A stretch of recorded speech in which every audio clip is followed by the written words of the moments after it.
Hi friends, मैं आकांक्षा Sharma GK with आकांक्षा में आपका स्वागत करती हूँ। एमपीपीएससी प्री क्रैश कोर्स में जो हमारी एन सीरीज़ चल रही है उसमें आज हम N14 पढ़ने वाले हैं। ये संविधान का जो अधिनियम है जो 1935 का अधिनियम, 1919 का अधिनियम सिलेबस में दिया है यूनिट 6 का, तो वो हम पढ़ने वाले हैं। इसके अलावा मैंने ये भी लिखा है, आप देख सकते हैं थंबनेल में, कि एमपीपीएससी प्री नोट्स भी देखें कैसे, क्योंकि ये जो मैं वीडियो पढ़ा रही हूँ मेरे प्री के नोट्स में से ही पढ़ा रही हूँ, जो उसमें लिखा हुआ है उसी से पढ़ा रही हूँ, तो आप रिव्यू भी देख सकते हैं। तो चलिए स्टार्ट करते हैं। इस प्रकार से ये बुकलेट आपको मिलेगी और जो यूनिट 6 है उसमें ये आपका सिलेबस है। 1919 एवं 1935 का अधिनियम, संविधान सभा, संघीय कार्यपालिका, राष्ट्रपति, संसद, नागरिकों के मौलिक अधिकार, कर्तव्य, राजनीति, निदेशक तत्व, संशोधन, न्यायालय, अर्थव्यवस्था, उद्योग, विदेशी व्यापार, वित्तीय संस्थाएं और इम्पोर्टेंट जो फैक्ट थे वो मैंने इसमें कवर किए हैं। तो चलिए स्टार्ट करते हैं। ये कुछ ऐसे अधिनियम हैं और कुछ ऐसे टॉपिक हैं जो आपको प्रिंटेड में ऐसा ही थ्योरी डाल देती तो आपको समझ में नहीं आता, इसलिए मैंने पॉइंट टू पॉइंट हर पॉइंट, थ्योरी का जो हर पॉइंट होता है ना वो मैंने यहाँ पे कवर किया है। बस इसको पॉइंट में इसलिए ही लिखा है कि ताकि आपको ये पढ़ने में याद होने में बहुत आसानी से हो जाए। ये इस प्रकार के नोट्स आपको प्रीलिम्स के मिलेंगे, आप देख सकते हैं। इस प्रकार की बुकलेट आपके पास पहुंचेगी इस प्रकार से। और जो जिनसे मैं आज ये पढ़ा रही हूँ, ये भारत का संविधान यूनिट 6 से पढ़ा रही, यूनिट वाइज ये 12 बुकलेट आपको मिलेंगी, आप देख सकते हैं। इसके अलावा हाल ही में मैंने अभी एक कल पर से एक टेस्ट सीरीज़ लॉन्च की है, रामबाण टेस्ट सीरीज़ है। इसमें 50 टेस्ट हैं, हर टेस्ट में 100 प्रश्न हैं, टोटल 5000 प्रश्न हैं। हर यूनिट से लगभग 400 से 500 प्रश्न लिए गए हैं। करंट अफेयर्स के भी इसमें सेट हैं, तो आप ये घर बैठ के भी लगा सकते हैं। इसकी सॉफ्ट कॉपी भी ले सकते हैं, इसकी हार्ड कॉपी भी ले सकते हैं। तो ये हर कॉपी आप इसकी अवेलेबल है, जो आपको लेना चाहते हैं वो आप इसकी ले सकते हैं। तो अगर आप ये प्री का पैकेज मंगाना चाहते हैं तो आप ये मुझसे मंगा सकते हैं। मेंस का मंगाना चाहते हैं तो मेंस के भी हैंड रिटन नोट से मंगा सकते हैं। सबसे पहले आज हम पढ़ने वाले हैं 1919 का अधिनियम। तो आपसे एक क्वेश्चन पूछेंगे कि प्रथम बार द्वैत प्रांतों में शासन की स्थापना हो, मतलब द्वैत तरीके से शासन की जो स्थापना हुई, प्रांतों में द्वैत शासन की जो स्थापना हुई वो किस अधिनियम के तहत हुई? सबसे पहले, बाद में तो 1935 के अधिनियम के तहत हुई थी, लेकिन प्रथम बार कब हुई थी द्वैत प्रांतों में? तो ये हुई थी, द्वैत जो अधिनियम है, ये द्वैत जो व्यवस्था है वो 1919 के अधिनियम के तहत हुई थी। 1919 के अधिनियम के द्वारा ही पहली बार केंद्र राज्यों में विषयों का बंटवारा किया गया। मतलब विषय का बंटवारा भी किस अधिनियम के द्वारा किया गया? 1919 के अधिनियम के द्वारा ही केंद्र और राज्यों में विषयों का बंटवारा किया गया। विषयों का बंटवारा कैसे किया गया कि कुछ विषय आरक्षित रखे गए और कुछ विषय हस्तांतरित रखे गए। आरक्षित विषय में क्या आ जाता था? राज्यपाल कार्यपालिका परिषद द्वारा शासन करता था। मतलब आरक्षित विषय में जो राज्यपाल होता था वो कार्यपालिका परिषद द्वारा शासन करता था। ये विधान परिषद के प्रति उत्तरदायी नहीं थे। कौन से? जो आरक्षित विषय में रखे गए थे। हस्तांतरित विषय में राज्यपाल मंत्रियों की सहायता से शासन करता था और ये विधान परिषद के प्रति उत्तरदायी थे। दोनों फैक्ट याद रखिएगा।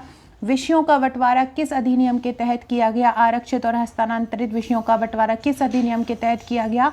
1919 के तहत किया गया। आरक्षित विषय जो होते थे वो विधान परिषद के प्रति उत्तरदायी नहीं होते थे। राज्यपाल जो होता था विधान परिषद के प्रति उत्तरदायी नहीं होता था। और हस्तांतरित में क्या होता था कि विधान परिषद के प्रति उत्तरदायी होता था। अधिनियम द्वारा देश में प्रथम बार द्विसदनीय व्यवस्था तथा प्रत्यक्ष निर्वाचन की व्यवस्था आरंभ की। ये भी आपसे पूछ सकते हैं कि किस अधिनियम द्वारा देश में पहली बार द्विसदनीय व्यवस्था लागू की गई? तो किस अधिनियम द्वारा भारत में पहली बार द्विसदनीय व्यवस्था लागू की गई? तो 1919 के अधिनियम द्वारा देश में प्रथम बार द्विसदनीय व्यवस्था लागू की गई और तथा प्रत्यक्ष निर्वाचन की व्यवस्था भी प्रारंभ की गई। संपत्ति कर व शिक्षा के आधार पर सीमित संख्या में लोगों को प्रत्यक्ष मताधिकार प्रदान किया गया। मतलब संपत्ति कर जो होता है और शिक्षा के बेस्ड पर सीमित संख्या में लोगों को प्रत्यक्ष मताधिकार प्रदान किया। मतलब प्रत्यक्ष मताधिकार किसके तहत प्रदान किया गया? संपत्ति कर व शिक्षा के आधार पर। किस अधिनियम में? 1919 के अधिनियम में। 1919 के अधिनियम द्वारा ही सबसे पहले भारत में महिलाओं को मतदान देने का अधिकार दिया गया। आपसे पूछेंगे किस अधिनियम द्वारा सर्वप्रथम महिलाओं को मत देने का अधिकार दिया गया? तो सबसे पहले महिलाओं को मत देने का अधिकार किस में दिया गया? 1919 के अधिनियम में ही सबसे पहले महिलाओं को मत देने का अधिकार दिया गया। अगला है विश्व में न्यूजीलैंड में सर्वप्रथम 19 सितंबर 1893 में महिलाओं को मत देने का अधिकार किया गया। हमारे भारत में किस अधिनियम द्वारा सब पहले महिलाएं मत नहीं देती थी, केवल पुरुष देते थे। 1919 के बाद से अधिनियम जो आया उसमें महिलाओं को भी मत देने का अधिकार दिया गया। और इसके पहले अगर विश्व में पूछा जाए आपसे कि विश्व में महिलाओं को कब दिया गया, कहाँ दिया गया, तो न्यूजीलैंड में दिया गया सबसे पहले 19 सितंबर 1993 में। सांप्रदायिक निर्वाचन प्रणाली का विस्तार भी 1919 के अधिनियम में हुआ।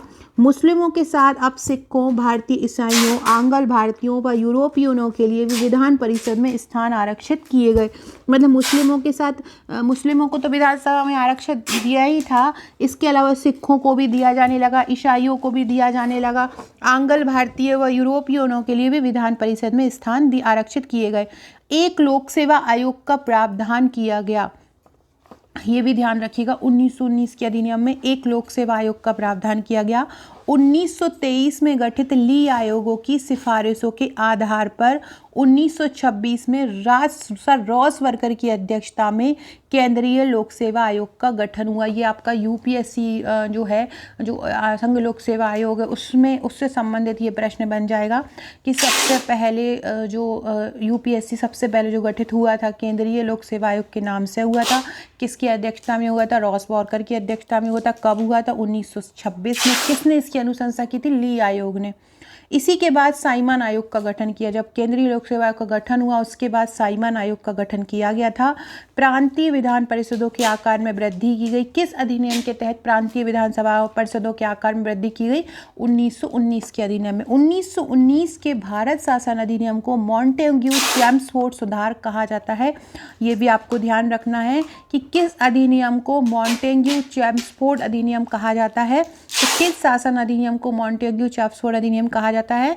तो 1919 का जो भारत शासन अधिनियम है उसको मॉन्टेग्यू चेम्सफोर्ड सुधार कहा जाता है। किसको? 1919 के भारत शासन अधिनियम को। 1919 के अधिनियम में राज्य परिषद सदस्यों की संख्या कितनी थी? तो 1919 के अधिनियम में राज्य परिषद सदस्यों की संख्या थी 60। कितनी थी? 1919 के अधिनियम में राज्य परिषद सदस्यों की संख्या कितनी थी? 60 थी। राज्य परिषद में कितने सदस्य निर्वाचित होते थे? तो 34 सदस्य निर्वाचित होते थे। 1919 में राज्य परिषद सदस्यों की संख्या कितनी थी? 60 थी। और इसमें कितने सदस्य निर्वाचित होते थे? 34। इनका कार्यकाल कितना होता था? 5। केंद्रीय विधान सभा में सदस्यों की संख्या कितनी थी? केंद्रीय विधानसभा में सदस्यों की संख्या थी 145। कितनी थी? 145। इसमें निर्वाचित कितने होते थे? निर्वाचित 104 होते थे। और मनोनीत कितने होते थे? मनोनीत 41 होते थे।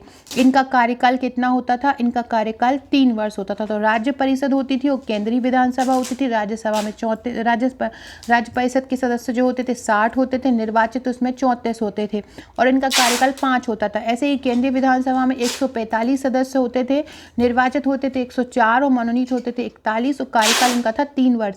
द्विसदनात्मक विधायिका किस अधिनियम में सबसे पहले लाई गई? द्विसदनात्मक विधायिका 1919 के अधिनियम में सबसे पहले लाई गई।